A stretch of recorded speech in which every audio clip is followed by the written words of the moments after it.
Hello, everyone. Charles Watts here. Welcome back to Inside Arsenal. It is Friday. The weekend is very nearly here. It might even be here by the time you're watching or listening to this. So I hope you're having a very good Friday and start to your weekend wherever you are around the world. Plenty to discuss today. Of course, tomorrow is the big game at the Emirates, the final one before yet another international break. Arsenal versus Southampton, the return of Aaron Ramsdale. I'm sure he's going to get one hell of a reception tomorrow. Hopefully he doesn't have one of those worldy games that former players sometimes has against their former clubs. So yeah, we're going to talk about that game, look at some of the big sort of decisions. Are there going to be changes for this one? Does Mikel Arteta rotate a little bit? Third game in a week, Champions League match on Tuesday, of course, against PSG. Do you change things, or do you go with the unchanged side that you went with against Leicester and against PSG? So we'll look at that. We'll look at what Tommy Setford, I was trying to remember his name, Tommy Setford has been saying about his move to Arsenal. Some interesting comments from him, kind of following on a little bit from Mikel Moreno's comments earlier on in the week in terms of adapting to life at Arsenal. Got lots of reaction from you guys in terms of what we were talking about yesterday on Inside Arsenal Extra Time when we look at the Arsenal midfield as well. Mikel Arteta is doing his press conference a little bit later on today, 1:30 p.m. at London Colney. I am supposed to be there for that, but I've had a bit of a curtain rail disaster this morning with my son, who was trying to recreate an own goal, or actually a goal that he scored in a one-on-one game against my daughter, which got pretty heated, believe me, when my daughter kicked the ball against him and it went in, and she tried to claim it as her goal and he said it was his goal, and he tried to recreate it today, fell over, landed on top of the curtains, and has basically ripped the curtains completely in the curtain rail, completely out the wall. And all the brackets have gone everywhere. And so, yeah, I need to try and fix that before tomorrow. And I have the DIY skills of a mouse. So my dad's coming over to try and help me in a little bit, which is basically a long-winded way of saying why I might not be at London Colney today. If we don't get the curtain rail sorted, I'm going to miss going to the press conference. But hopefully we will, because my dad's very good at those sort of things, a lot better than I am. Anyway, enough of that waffle. Let's talk about tomorrow's game and some of the big sort of decisions. Obviously, we'll find out from Mikel, hopefully, anyway, a little bit more about Jurrien Timber, who went off at half-time against PSG. Is he going to be available for this game? Mikel saying after the PSG game that it was just precaution. He felt something muscular. He didn't want to take any risks. That Arsenal played him in potentially more minutes than they would have liked at this stage of the season, given how long he had been out for, of course, with that cruciate ligament injury that he came back from in at the end of last season. So we'll find out if Timber is going to be available. If not, that obviously is going to mean some sort of change to the Arsenal lineup, because we expect there's going to be no Ben White in the team. On Tuesday night, Kiwior came in. He played at left back. Ricardo Calafiori then switched over to play right back. You would imagine if Timber isn't going to make it, and if Ben White still isn't available, then that's probably what he will go for. Tomiyasu is back in training now, but do you throw Tomiyasu straight back into a starting spot on the right-hand side? Don't know. I'm not sure. I don't think so, because he wasn't. I'm pretty sure he wasn't even on the bench against PSG. I can't quite remember if he was on the bench or not. But I don't think you suddenly put I'm not expecting Tomiyasu to start the weekend. So you'd imagine that Kiwior would probably be the most likely option. And then, yeah, Calafiori switching over to the right-hand side, which he did pretty well in that second half against PSG. And then further forward, what do you do? Ethan Nwaneri, that amazing cameo last week against Leicester. Do you give him a start in this game? Is it a perfect opportunity to do that? That's one option. Raheem Sterling, again, is another one that I'm thinking about potentially coming in for, say, Gabriel Martinelli on the left-hand side, or even Bukayo Saka on the right-hand side. Do you rotate in this game? There is plenty of options for Mikel to go with. Personally, and this is just an opinion, I think he's probably going to go with an unchanged team, aside from whatever he has to do at the fullback situation because of Jurrien Timber. I would say he's probably going to go with the same midfield and same forward. So he's going to have Thomas Partey, Declan Rice and Kai Havertz, stroke Leandro Trossard in that roaming role that they do together. And then you're going to have the two wingers in Martinelli and Saka up front. There is definitely an argument for rotation, but I just think it's the last game before the international break. I don't think he's going to want to do it yet. I think he'll rotate in the second half if he can do, like he's been doing recently. You know, seen Bukayo Saka come off more and more. But I'm not sure from the starting 11 we're going to see any changes. I mean, going back to Ethan Nwaneri, I would love to see Nwaneri start this game.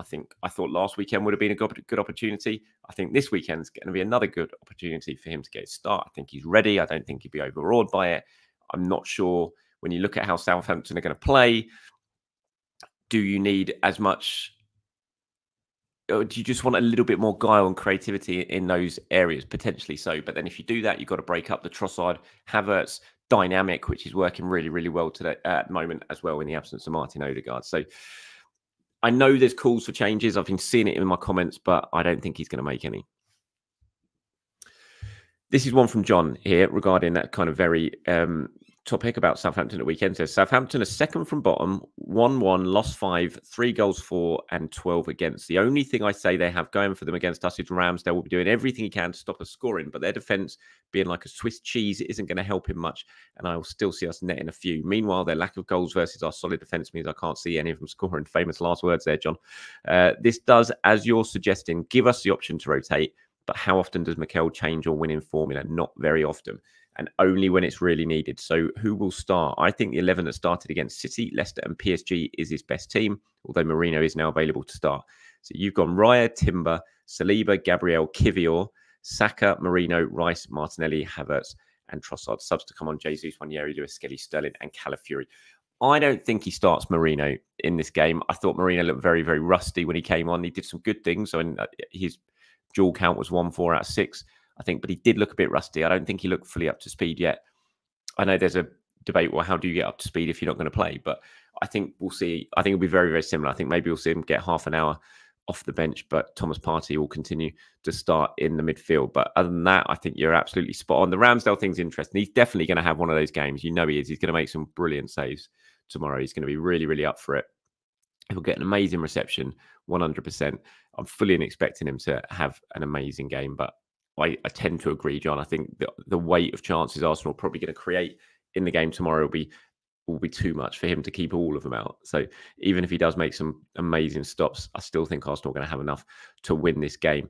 So yeah, thank you very much for your comment there, John. I thought this was interesting. As I said, Tommy Setford's been speaking to Arsenal.com about his move and about his career so far and lots of stuff. I just thought this bit was really interesting when he was asked, how's it been for you? And remember, we heard Mikel Moreno speaking to journalists after the PSG game when he was talking about how his world had changed basically since coming to Arsenal, and he's doing things that he's never been asked to do before, that he's ever seen before. He says he's a better player now than he was 4 weeks ago because of that. And then this is from Setford, who's obviously been working with the goalkeepers since he arrived from Ajax in the summer, just 18 years old, of course. Says, honestly, the first month at Arsenal was one of the toughest periods of my career. The intensity of the training and learning the principles of keeping here was a lot to take in. I had to adapt quickly, but now I'm getting the hang of it. I'm feeling more settled. My performances are becoming more consistent, and I'm doing well. Going on a US tour with the first team was an amazing experience. I've never been on a tour with Ajax, so it's all new to me. The first team players and staff were very welcoming, which made it easier for us young players such as Ethan, Josh, and Aiden to feel comfortable. He's had an unlucky time of things, Tommy Setford, since he made the move to Arsenal. He picked up an injury which ruled him out of playing against Bolton. I think he would have made his debut in that game. Obviously, Porter played instead. He is getting back to full fitness now, and he got the Preston game at the end of the month. So that will be interesting to see what Mikel does in that game, because there'll be no Neto. Of course, he's cup tied. So do you go with David Raya, or do you bring Tommy Setford in for his debut? He would have been gutted watching that Bolton game. No, he would have made his Arsenal debut in that game. So he'll be looking to that Preston match as a potential debut for him. But I just thought his comments there, even, coming in as a goalkeeper to this Arsenal setup right now, you just come in and you just do things that you've never seen before. You've never been asked to do before. You've never worked on before. And it is really difficult. The acclimatization period is so tough at Arsenal because of the different nature of the coaches, the different nature of playing and what you're being asked to do, whether it be an experienced international player at 28 years old like Mikel Moreno, or an 18-year-old kid who's just come through from Ajax in Tommy Setford. It doesn't change. It's just the way things are at Arsenal. Again, it's just another great example of why people need to be given a little bit of time when they do make their moves to the club. Unfortunately, we've got to talk about the international break. We've got it coming up. England squad announced yesterday, so Bukayo Saka and Declan Rice in that squad as well. It seems a bit weird now not looking at Aaron Ramsdale's name. He's not even in the squad, actually. But it always seems a bit weird now not having 3 Arsenal players in the squad. But yeah, Declan Rice and Bukayo Saka obviously in the squad as well. The other national teams are selecting their players. I think Gabriel Martinelli's been called up for Brazil. Martin Odegaard, Solbakken was talking in announcing the Norway squad about Odegaard, and he was asked how far away he is from coming back. It is a little bit worrying, perhaps, to hear him speak like that, but we'll just have to wait and see what Arsenal are saying, because when he was asked how far he was, he said far. He is far from being in the squad. We'll have to see how he gets on during the national team break. I've known for quite some time he will not be relevant for this gathering, and that was always going to be the case. I think November is certainly the month that is that I'm sort of working towards when we might see Martin Odegaard back. You hope he comes back sooner than that, but what are we on October the 4th now? And then you've got a 2-week international break after that. It's only a couple of games once you get back before November. So I think that's probably the most likely option at some point in that month that we see Odegaard back. I still think Arsenal have done fantastically well in his absence so far. But you do want him back sooner rather than later. There's absolutely no doubt about that. So I know a lot of people have been taking these comments from Solbakken and are really panicking about it because he said he's so far away from coming back. But I wouldn't read too much into it just yet. I still think, hopefully, fingers crossed, we're looking at some point in November return for Martin Odegaard. Right, this is about, these are you guys getting in touch talking about, I think, in reaction to what me and James were talking about, yesterday, about the Arsenal midfield and some of the decisions Mikel Arteta is going to have to face with Mourinho coming back, with Odegaard hopefully coming back at some point in the near future as well. What do you do? How do you balance that midfield? Wild Child says, honestly, I think that when Mourinho and Odegaard is back fully fit, my preferred midfield is actually Mourinho, Partey and Odegaard. I just don't think Rice is the right man in a team with 60-70% possession. Cahill says, why does it always have to be Partey versus Rice? They actually play well together.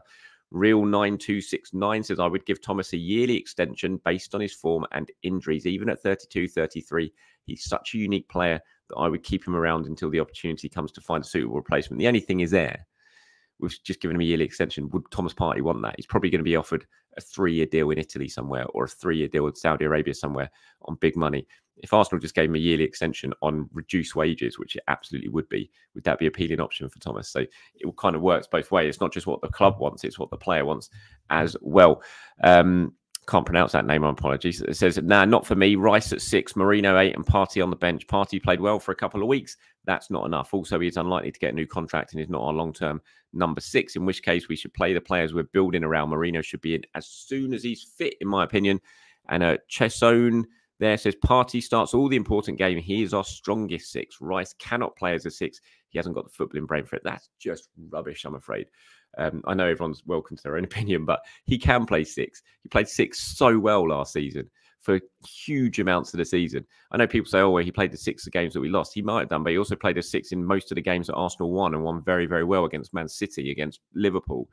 He was brilliant at 6 last season. I spent all last season amazed at how good Declan Rice was, and most of those games were a lot of those games with him playing number 6. So he can play that role, absolutely. But yeah, very interesting. I just think the difference of opinion there in everyone is saying some start Rice, some want Partey to start, some don't want Partey in the starting 11 at all, and it just shows the difference of opinion when it comes to this situation with Arsenal and the midfield going forward. Here's one from Mr.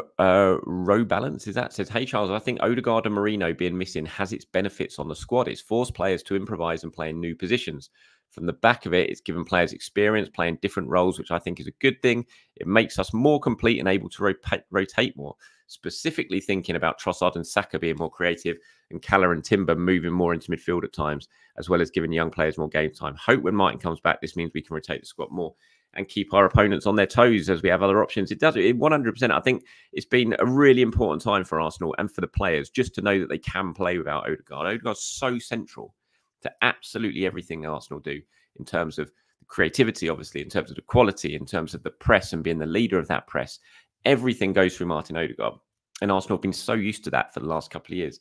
So to have this period now where others have had to step up and Arsenal have had to find other ways to play, beneficially, I think it's massive for the team going forward.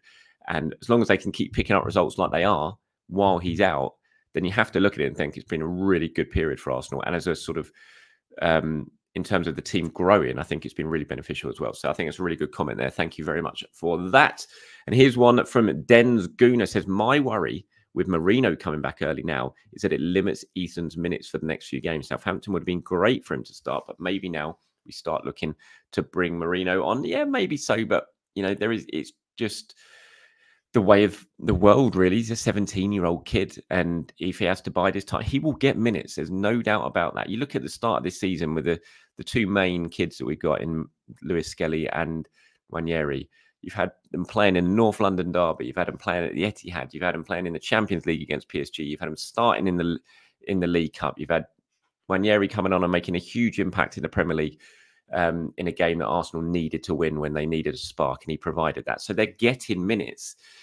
Yes, Mourinho coming back might well potentially harm Nwaneri's chances of getting more in the immediate future, but it's just the way it is, and you need a strong squad, and he will get minutes. I'm not too worried about it. I still think there's a good chance. I don't think Mourinho starts this game. I think there's a better chance if you're going to start one of the two players in this game. I think there's more of a chance that it's Ethan who gets to start than Mikel Moreno, purely because of fitness and everything like that. So, but I still think he'll get minutes, no doubt about it. I'm not concerned about that, and it's going to be a carefully managed season for Ethan.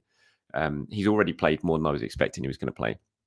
And I hope that continues, because he's clearly shown that he is ready. And like I said, I would love for him to start this game against Southampton, and we won't have to wait very long to find out. Right, that's it from me, everyone. I will try and do a video later on today reacting to Mikel Arteta's press conference. Whether that's actually from me being at London Colney or me having to watch at home, we'll have to wait and see. But either way, my plan is to still do a reaction video looking at the big talking points from that press conference. So keep your eyes peeled for that. In the meantime, I'm going to head off now, try and fix this curtain. Well, I say I'm going to try and fix his curtain rail. I'm going to stand back and watch my dad try and fix his curtain rail, which says a lot about me, obviously.